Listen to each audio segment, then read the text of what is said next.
What's up, everybody? This is Karak with ACG. I just get done filming a walking the walk, and one of the things I wanted to do, and I hadn't got a chance to do lately, is a personal podcast. So I'm just going to discuss random stuff. This is probably a patron first kind of podcast where I'll give it to them for a day or so early before it goes out to everybody else. The first thing I want to talk about is reviews. Well, I do want to say thanks to everybody once again, patrons, people who use Amazon affiliate links. Man, I can't tell you how much that kind of stuff helps. So the first thing I want to talk about is reviews. You know, it's funny because I always get, and I expect this, the people who want me to review something just for them, right? They say things like, do you take requests? Can you just do this review? And requests can be done through Patreon, and I have actually done a couple because of that, but not just a person on Twitter, let's say, or just a random person saying, hey, I want you to review this. And it's always strange to me. I guess it's strange. I get it and I understand it, and I'm really appreciative that people think this, but it also seems a little strange to me is I'll get somebody say, like, I want you to review something that, maybe it's 2 months old or whatever, and I'll be all, well, there's a ton of reviews for that game already. And as a consumer-based channel, as a channel that I really believe deep in my heart that the moment any friggin' game becomes available, there should be at least a couple people who can tell you generally what it's like. I mean, it's like, it just seems completely normal to me. In fact, it seems abnormal to think that it would be okay any other way. But I get a lot of people who say that. They'll be like, hey, can you review this? Can you review that? And, sometimes you don't get a chance. A lot of people ask me, what are some of the behind the scenes? What are some of the weird things that can happen? And even just recently, I had a couple where a company, I've hinted around about this, but a company basically said, hey, yeah, there's no review copies. Nobody has any review copies. Literally in the email while I'm talking to them, reviews drop. And I was like, wow, you straight up lied. Like, you straight up lied to me. And they're a pretty big company. So I was sort of surprised by that.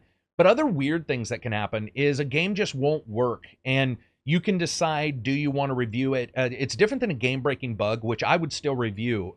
We've had some reviewers in the past who've been like, hey, this game-breaking bug stopped me. That's different. But games that won't run at all, or, just won't work, that just actually recently happened to me, where you're stuck going, do I do a review that says sound, music, and voice? I have no clue. The title screen didn't even pop up. So what do you do? Just black screen? And you have to then decide, how exactly you want to get that information out to people. Usually, to be honest, I still give the information out. I'll do it in the Discord or something like that and warn people about it. But it's always interesting to me. A lot of times I get questions too on like how recording works. How do you record? What technology do you use? I use an HDMI to USB 3 input. Basically what that is it allows me to take any HDMI source of any kind and get it and turn it into a USB typical input. And then your OBS software, your AverMedia software, your Elgato software can see that, and you can use that. Your Bandicams, your Fraps even can see that, and you can then record that video. And they're finicky. A lot of people ask me, do things just work? No, in fact, they don't. It's pretty surprising. I do have some YouTubers who are fairly big, one or two friends who are big on Twitch. And, it's easy to put up a front and be like, yeah, it works all the time. And a lot of them do. I've never been like that, so I just tell you guys. But even when I asked, they were like, oh, yeah, I have issues all the time. It's like, why even discuss it, right? And that's totally fine. I think that's valid, especially if they're just covering games or something. You don't want to always hear about their behind-the-scenes stuff. But recently, for example, I got an Elgato 4K, which is a PCI slot, brand new recorder from Elgato. And it's supposed to go in your PCI slot, and it's supposed to take 4K in. So I already have one 4K in that's USB 3, but I was like, hey, if it's inside, then it's just one less thing to worry about.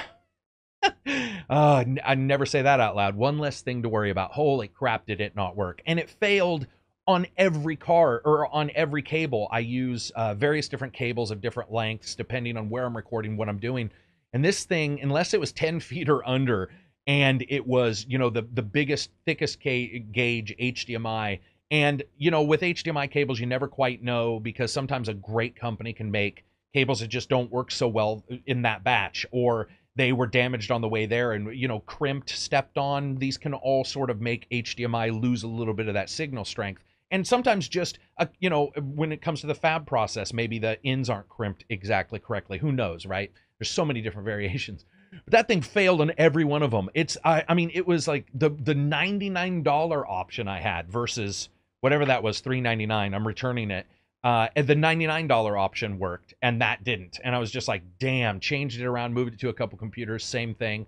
And it just, it worked occasionally. It was finicky most of the time. Those are the kind of things you deal with behind the scenes. Audio issues. I've told you guys, I live in an old house. So, whether it be power conditioners for the lines coming in, whether it be different things that you do to sort of make sure that, vocally you're not getting a ton of extra sound. You can do those things, but it's pretty crazy how difficult it can be. And it's weird because it can really be video to video. You can have a situation where there really no issues at all. You capture your video, your audio, you're good to go, and you render it or you send it off to some kind of remote rendering, and it just gets done. And then there's other days where you're trying to do something and things just fail left and right. And a lot of people have asked me why I don't do as many live podcasts, because I used to do a ton of the live podcasts. I used to do them quite often. One is time. To be brutally honest, just time. Two is because, especially where I live, there's a lot of excess sound that can happen, and you have no real control when you're live. I have dogs, and I have 4 of them, love them, but they're very active, and the idea of one of them coming pounding in here because of a mailman and smashing a bunch of shit, it's happened. If you guys watch my podcast, occasionally you hear me go, I'll be right back. And I got to go, put them away or something like that. And I don't feel comfortable doing that, just locking them away. So I want them out and about. And of course, that makes streaming anything more difficult because you can't control it. And, somebody like myself who in a busy neighborhood, those kind of things can pop up. But it is weird because I'll get, people talking about doing these reviews, talking about the tech behind it, talking about everything. And it's so funny because you get this two-sided thing. You almost get no even middle ground. You get the people who think it's incredibly difficult and they could never do it. You get those. You get those people who are like, and they're very thankful you do it. They're, oh man, I can't believe you do it. It must be horrible. It must be so hard, and it must be so technically challenging. It must cost so much. And there's so, right? There's just every word out of their mouth is so. It must be so this. It must be so that. And then you'll get the other person who's like, this is the easiest thing ever. I can't believe you have any issues. Why haven't you given me 5 videos just today? And you're all, oh, man, there's no middle ground here. It's one of those odd situations that pops up. It's always interesting to me to sort of understand the psychology of people requesting things and people who don't request things because they think requesting is out of the ordinary and too difficult, and where the actual middle ground lays. And additionally, not only where does it lay, but where it can move around if you do have your random problem that you weren't expecting. So when it comes to audio, video, and all those kind of things, yeah, it can be difficult, but it can also be, I think, you push a button and it just works. It really is, unfortunately, about computers. Windows 10, you reboot, not 100% sure if it updates, if something bad's going to happen. We know that here just recently, actually, there was a couple Windows 10 updates that messed with some of the physical recorders people use for gaming, recording and stuff like that. So yeah, it's just always super interesting to see what people think. A lot of people also ask me going into, what the channel's got behind the scenes, if what the Patreon, what the Discord is like, mostly about what the Discord's like. I think there's a lot of people who even within Patreon have access to the Discord and don't use it. And they sort of try to figure out, especially when they see my tweets and they're like, I don't understand. Like, what does he mean about a B movie night? Or what does he mean about gaming?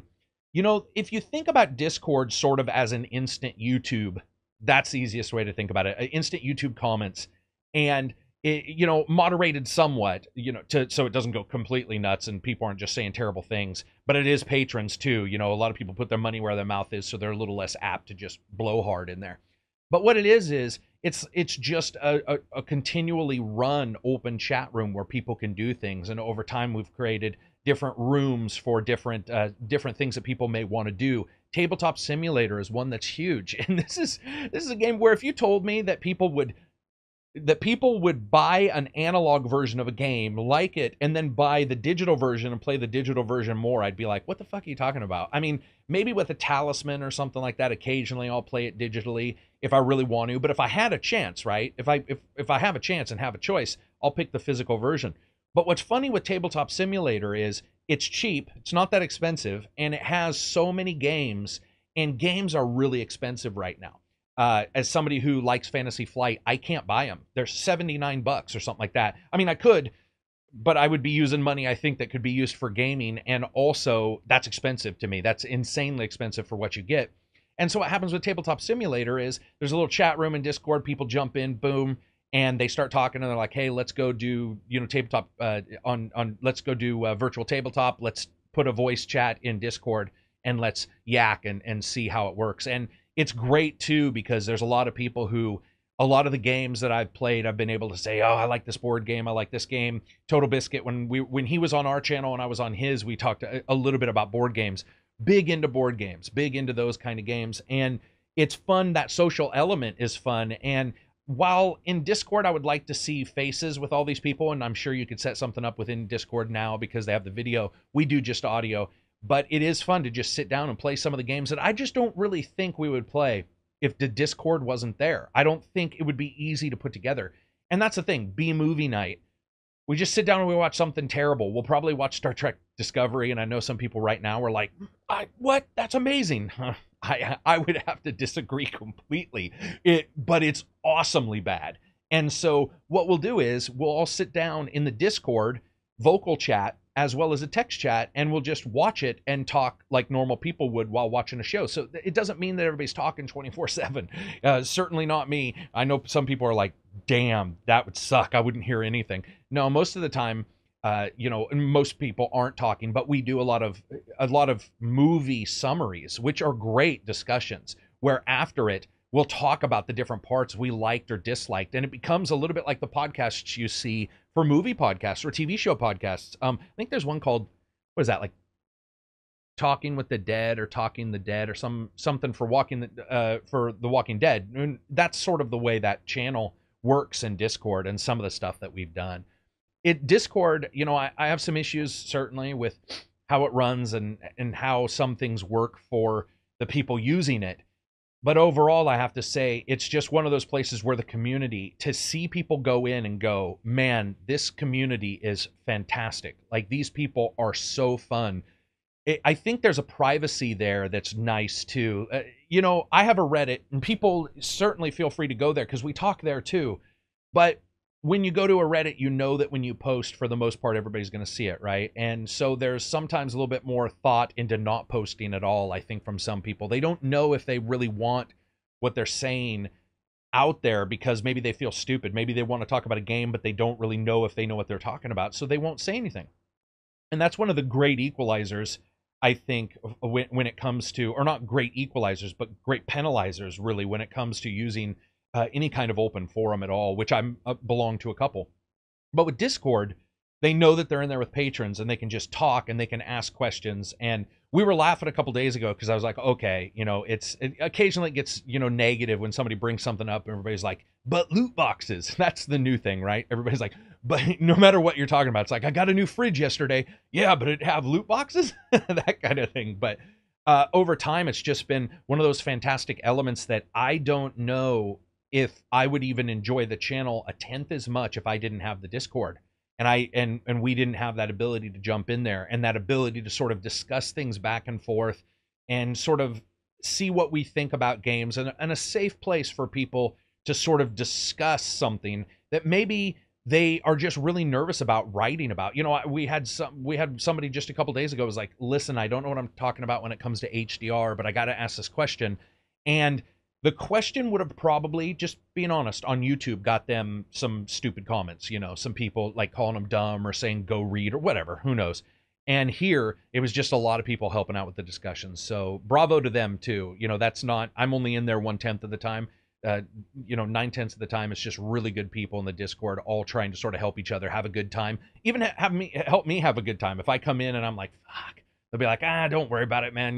It's just really great, really, really fine people. And then, talking about the channel, talking about Reddit, talking about the YouTube, talking about Discord and all the different ways we communicate, and Twitter. It is fascinating to me how easy it is to not know who you're talking to when you jump between those. Because there's been times where somebody will post something on Reddit and then you'll see them posted on Discord or Twitter, and you'll be all, well, that's the same person. Like, I didn't, you didn't understand that overlap. And it's sort of I think it's a good lesson in remembering who you're talking to. And like, okay, I probably shouldn't be a smartass to this person, or I probably shouldn't be mean to this person, that kind of stuff. And I've had people say it in Discord where they're like, I saw you on Reddit, not me, but I saw this other poster on Reddit post this. I was getting ready to smartass them, and then I realized when I looked at their username or whatever that they were in the Discord, and it was just they were asking something different. It's so weird to see so many different kinds of social technology and people jumping between them all. And it's sort of anarchy right now. I would assume most people would agree. But you've got your PSN, we've got a PSN group, or I've got a PSN group, I've got an Xbox club. You've got those, you've got your Discord, you've got your Twitter, you've got your Reddits, you've got your YouTube comments, you've got your channel comments. And it's so anarchy right now. It's just out there. It's interesting to me to see so many people sort of discussing things on so many different levels, but there isn't any one cohesive place. In fact, we do see a lot of companies, smaller indie people trying to put together like a thing that merges a YouTube comment with a Twitter so you can see them both at the same time without jumping between those pages. And I think we'll continue to see that because there's just so many different social groupings out there. It's crazy when you really sit back and look at it and go, holy shit, there's so many places to talk about this thing. If I talk about it here, there's a very good chance over here they will never know I talked about it here. Like there's no connection. It's not like the old days where it was like one forum, right? Or a couple forums. Now it's just, it blew up. So crazy when you think about it. And if you've been around long enough and you see that splintering, it can also, I think, be a little depressing. It certainly bothers me at times when I see that splintering because I've always been a big fan of excitement. It's easy to be cynical and it's easy to be really, really just a curmudgeon or curmudgeon, depending on where you are and how you pronounce it. Those things are easy. They are easy. I think that humans, we've already known this. Studies have shown that humans sort of calculate loss at a higher degree than gain. So it's so easy to loot boxes. Yeah, it's definitely loot boxes. No matter what somebody says, hey, can I get your burrito? As long as it doesn't have loot boxes, everything can be that, right? And it can be funny and it can be sort of a shared joke, but there's a cynicism there and a cynicalness there. And then when you add it to the inability of a lot of people to communicate together in long form, for example, Twitter is great, but Twitter restricts you, even though it's got the new thing now where it's longer for some people or something like that, but it still restricts you greatly. And some people think that's great, but when you're talking about games, it can be quite difficult because you might say Origins has much better quest structure than Syndicate or something like that. And you could have 100 people who like Origins better still being like, you're dumb, you don't know what you're talking about, because that's the one thing they don't like better about Origins. They like the world building better, right? And this has happened before, but it's now spread out so much that it's so difficult to really contain those. And there's no real place to communicate unless you make them, right? Unless you use a Discord and unless you use a Reddit or something like that. It's really odd. And that excitement is splintered as well. There's for example, a couple weeks ago when there were 3 of the most major games released, it was sort of difficult to parse who was excited about what and when and where. And as I'm a person who grew up, it was when there was a big game, it was a big game, and it was a game that everybody was talking about everywhere. And it was sort of easier to parse and sort of easier to really get in and feel the building excitement. And I think we saw that sort of die out after, a Halo 2 into a Halo 3. Technology was advancing. People were starting to use social media in different ways. There was, and it was just sort of exploding. We saw a little less, but we still get people like staying over and preparing for to buy a console game at midnight or something at their local GameStop. We still see those, but it is just weird to me that it seems so splintered that sometimes somebody will tell me, for example, hey man, there's this awesome game that just got released. It's got 100 on, Metacritic or whatever. And I'll be all, what game? And I'm the reviewer and I'll be all, what game even fucking, there's too many. There's too many games and it's difficult to parse them socially. And I might see that on Twitter and then have to repeat the entire discussion on Discord, right? Or on Reddit or something. And it's sad. I hope we see something that sort of comes together and says, what would you call it? Red-ord, but it took, no, it would be Twedord. It'd be Twitter, Reddit, and Discord all mixed together. That would be awesome. That would be awesome if you could sort of bounce between the, and I know some people don't like Reddit, whatever your forum of choice, if you have one, would be nice. I just think that there's the cynicism unites us pretty often, but sometimes the excitement does, and it or doesn't, and it's not really allowed to sort of grow like I would like sometimes. There's times where, just discussing a game I'm not even going to review or something, and it's difficult to sort of get everybody on the same page and in the same area to discuss the cool things about it. When it comes to a movie, I may know people who don't like the new Star Wars movies, including myself. I'm not a huge fan of the new one, not the newest new one, but of the new world and such.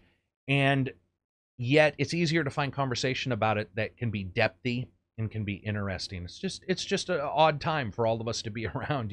Games have their own social media, Twitter accounts now, and you can get sort of lost in who you're talking to and what you're talking about. It's always very interesting to figure, or to like be talking to somebody and have them say, go check out this game, and you go check it out, and you're all, not only is it huge, right? Not only does it have a massive following, but it's got a following I didn't know about any of it. And it's to me, it's one of the best things about gaming, but it's also one of the most depressing. It's a little bit depressing because that splintering, usually when you see that in any kind of communication system, any kind of system, it doesn't come together organically ever again. It doesn't. Once it splinters like that, it would be sort of like, everything reforming correctly in the universe. It's not going to happen.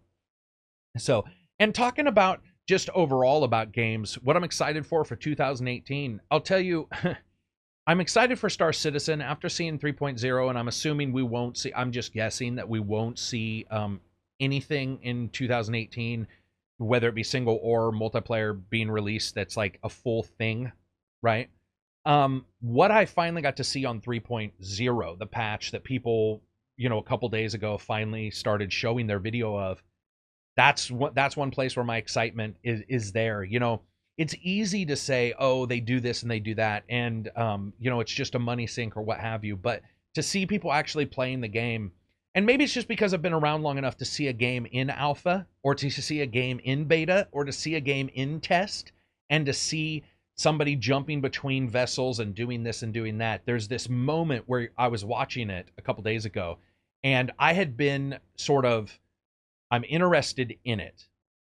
And that was, I would say, the level I was at. And I watched this video, and I remember watching it just going like, oh yeah, that's for me. As a big fan of Freelancer and Starlancer and many other big and elite Starship games, StarCraft games, I'm a big fan of those. And I had always hoped that Star Citizen would sort of start to come together at some point to where you can look and point and go, aha, like there might be something here. And I finally feel in 3.0, we have a couple people in the Discord, about 4 people in the Discord who are part of the 3.0, and it's interesting to hear them be like, yeah, there is actually something there now, and it feels like, despite all of that negativity and stuff, the chances of it coming together are higher and higher, and that's, to me, that's so exciting. That's so, I don't even know how to describe it. It's not an optimism that's born of not seeing the bad parts in gaming, but it's an optimism of, even if there's some issues here and there, the idea that we can all jump in starships in a video game and fly around in Elite. I do it right now in Elite, and fly around and talk to people is so beyond what I had when I was young, so beyond what I had when I was a kid. And I remember, no lie, I remember Sega Saturn, they had leaked that the Saturn and the PS1 both may have had some kind of VR systems. And Sega Saturn for sure had one in development, a VR system. Imagine that back then, what that would have looked like. And you look at it, and I remember as a kid going, man, someday, right? Someday I'm going to be able to jump in a starship and just fly. And that's something I've always liked to do. A lot of people ask me why the Walking the Walk started. Well, to be honest, I've never been a big fan of like analytical kind of stuff when it comes to games, because number one, you can be wrong a lot of times. You can see something in a game and say, this is most likely how it was done, and find out that wasn't at all how it was done, because a lot of times the output of what you see on the screen, there are ways to do it, certain paths, but you don't necessarily know which path. So to me, a Walking the Walk was more of a sedate, like, this is what I feel. These are some of the cool things I notice. And those actually all started, I did those when I played games far before I ever had a YouTube channel. Freelancer, for example. Freelancer, you can jump in your spaceship and you have incredibly long voyages that can occur in that game. And when you get mods, there's one mod that, I mean, massively long voyages. And I would be here by myself, and well, not even here. I was in a totally different house, and I would just listen to music and just fly. And, you know, occasionally some rogue would come after you and you'd try to take them out. A nomad, I think is what they're called in Freelancer, Chris Roberts' other game. And I would, you know, take them out, and then I would just fly and I would mine. And it was so cool because they did a good job of hiding little things occasionally around. So like you'd be flying for a good 3 or 4 minutes, you'd think nothing was there, and then suddenly you get a blip on your radar and you'd be all, okay, I can go there, but there was that risk versus reward, right? If I go there, it could be like a cool new weapon on a ship that I can mine off, or it could be that plus some bad guys, and those bad guys may be badasses to where you're just consistently hammering on the warp engines or the hyper engines so that you can get out of there, and they're shutting them off with missiles. Like, you know, every time you're all, it spools up, and just as you start to fly away, that missile turns off your engines. You're like, son of a bitch. That was what was great about Freelancer, and great about a lot of the games that I like. A lot of the games that I like and that I return to, you know, I'll return to a KOTOR for sure. I'll return to a Jade Empire for sure. Those were great. I'll return to a Baldur's Gate, you know, those kind of things. But there's something about the space games, right? There's something about that flight, the 3D axis, the exploration, and that sense of risk where you go out. And it's one of the reasons why I know a lot of people didn't like this game. I think a lot of people now are starting to come around, actually. One of the people I know who hated the idea, played it a little bit, didn't like it, and now it's one of their favorite games, is Primal. Primal sort of has that, where you can just sort of explore, and that's what's always been so exciting to me, is exploring, is just going out and just taking that time and sort of becoming a part of the game world. And just, you know, whether it be Primal and you're like pretending you're a caveman, you got to run from different creatures, what have you, or Freelancer where you're just flying around and you're exploring. I love those elements. So to me, Star Citizen, to circle that back around, is you know, what I've been seeing, super exciting. I was going to talk a bit about technology too, and I talked a little bit about it when I was talking about what I record or how I record. But one of the things I did want to say, a lot of people had asked me, I had talked about this before, asked me what I thought of my Amazon Echo or Amazon Dot. There's like 18 different versions of this thing you can get. And yeah, all of them are probably listening to me during my downtime. I don't give a shit. But I will say I love the thing. So I'm a big audiobook fan, huge audiobook fan, huge. I like to do a lot of online classes of any kind, whether it be master class, which is video and stuff, or classes on Amazon that they sell, like, you know, 50 friggin' episodes of behind the scenes for like ancient Egypt, or understanding ancient Egypt, or understanding the Civil War. And they're 50, 60, 70 hours long. And I love the little Dot. I think I have the Echo. I think I have the new Echo, if I understand right. And not only does it sound really good, but we actually used it one day to joke around and play Dungeons and Dragons. So as you guys know, I like to play D&D when I get a chance. It's actually quite difficult, but there's a couple different diceless systems that use a yes, no, or a maybe kind of system. There's various different ways. Mythic is one of them. There's Mythic. There's a number of different ones. But I don't want to say the character's name or whatever you want to call her when you do ask the Echo a question, because it'll turn on. But when you're doing that, you can actually play D&D with it, and you can ask it to roll dice. There's Dungeons and Dragons assistants out there, which they call them skills. I don't know why they call them skills, but they're basically little miniature programs that you can put on here, widgets. And for some reason they call them skills. It was confusing as hell when I first started. I was like, what does that even mean? But what happens is you can get like a DM assistant skill for free. Almost all of them are free. And then you can ask it questions. And it depends on what you really like. If you're super into, like, you know, very ritualized Dungeons and Dragons, you can even ask it questions like, you know, read to me about skeletons, whatever, and it can go and get you a little bit of information about skeletons. But we were using it as a joke, and we were, you know, starting to play, and I was just asking questions. And then I found out that there's a bunch of skills that are like choose your own adventure books and escape rooms that are all done via audio. where it tells you a story and then it says, what do you want to do? And you can say what you want to do and it'll tell you if you succeeded, and you can ask it for clues. So it's almost like a text adventure, but it's turned into an audio adventure because the system is basically taking your audio and turning it into text anyway. And to me, there's something really exciting about that. It's not perfect, but a couple weeks ago when I first did it and I was hanging out with friends and we were trying it out and I was like, holy shit, this is close. Like, it's not perfect. It's a little bit like VR chat on your Vive or your Rift, where you could possibly role play in there, but here you could possibly use it.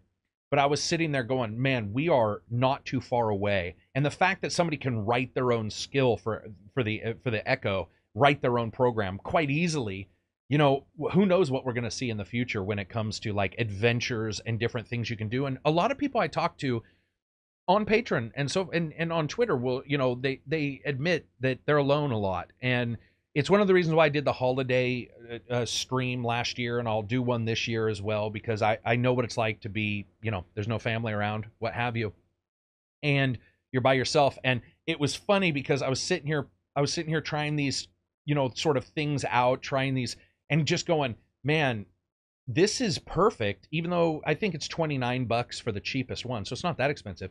But even though you have to pay a little bit, it's so perfect for some of those people who maybe just want to have some kind of adventure, but they don't have the time on their own. A lot of us have played solo D&D in various ways because you wanted to play, but there wasn't anybody around. And there's some games that are built for that. And it's crazy. I just want to say, like, I was really excited to sort of play around with the dot and just be like, wow, this thing is, we're about one step away, and it could be within the tech in this, and it just requires somebody to write this program. But there's just a couple super cool things about it, and the ability to call it by name and say, play 1980s music or whatever, and it just does it. And it's so fun to just sort of sit back and be all, look at where we were at and where we've come to. Because man, when I grew up, it was the 12-inch woofers. Now you would never see those kind of home theaters and home stereos anymore. Like, technology is it's become so high fidelity and so, not even just miniaturized, but just so, there's so much more dexterity for everything that you have. So there's so much, there's an ease of mobility. You can, grab your iPhone and you've got your music on it and stuff like that. And I still remember back in the day of Walkman suckers. Old cassettes and Walkmans. And after a long time of listening to the same tape, when you'd hear like a tape hiss, you'd be like, damn, that tape's going bad. Holy shit, those were the days. Those were the days. I just want to say sorry to all the girlfriends I ever had. I was a bad boyfriend, probably. But let's see what else. Oh, yeah. So one thing I do want to talk about, a lot of people ask me older games, if I have a bunch of them, if I have a collection of them. I do, but I'm not a big collector of old games. I'm not a big collector of the physical items. I have a couple that really mean something to me. This is going to be funny, but a lot of people are going to be like, why does he have these games? But for example, Xbox Original, I have a couple of their poker games, and it involves a relationship I was in at the time and who I was with, and it was just a good memory. And so occasionally, randomly, I'll put it in and play it because I have an original Xbox. I'll put it in and play it. And I really like that game. I'll collect things more on just a memory, I guess, would be the easiest way to describe it. Good games, too. Games I enjoy. I would never get brute force or something. What the fuck? But I will, if I get a chance, I'll buy something that is, has a good memory, something that I remember when I was younger. And I was like, man, this was so fun.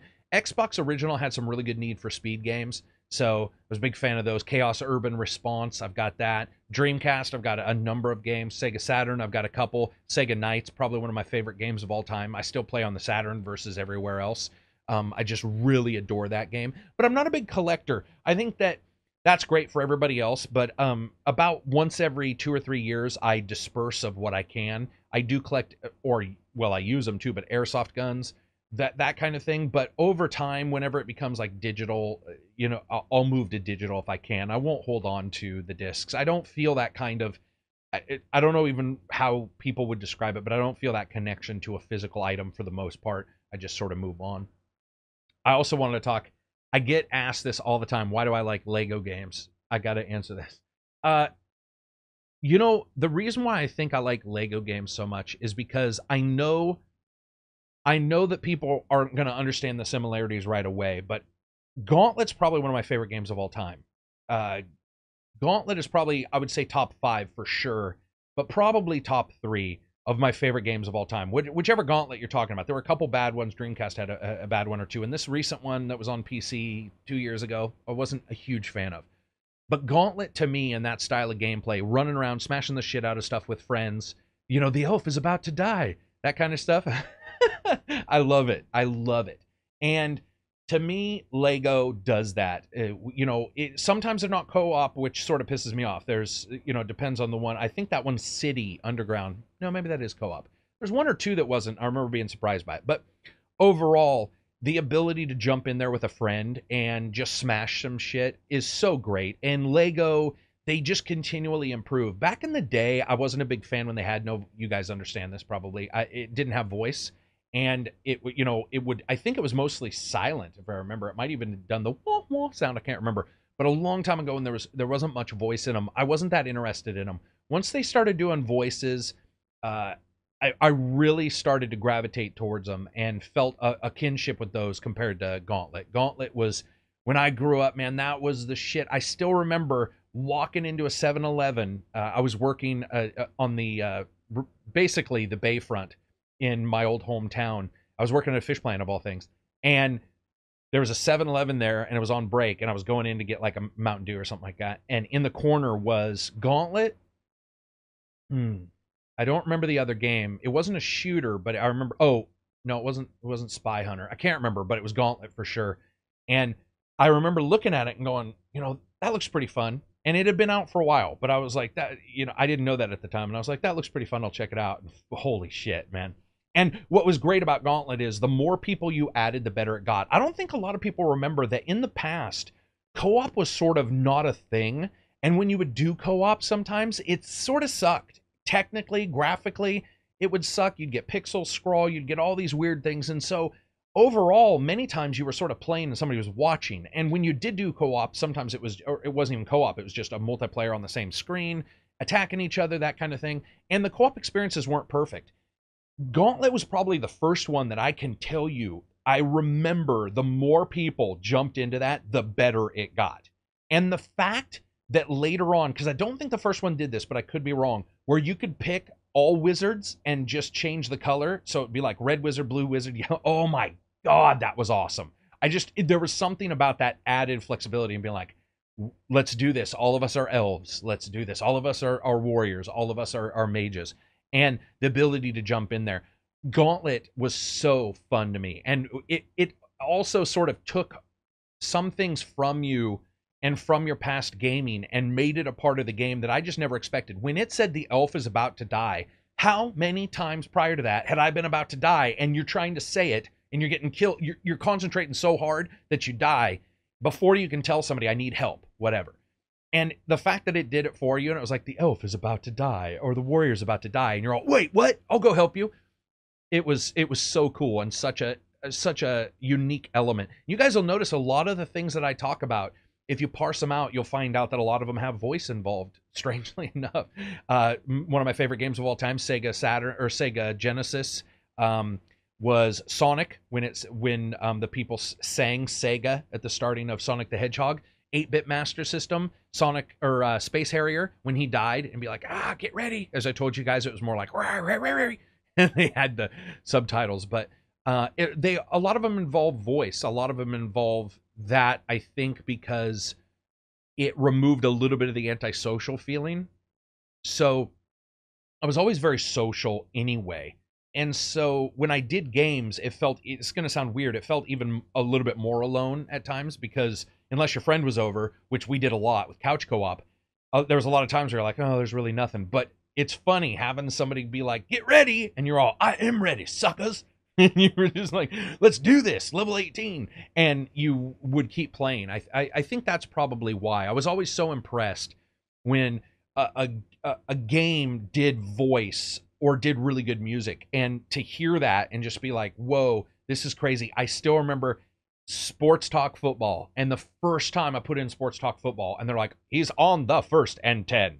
And I was like, oh my God, fucking, it sounds just like whoever, Pat Summerall or whatever. And I was like, it sounded nothing like Pat Summerall. It was all fucking, computerized. But it was so amazing that time. He drops back for the pass, and you're like, yes, I am, suckers.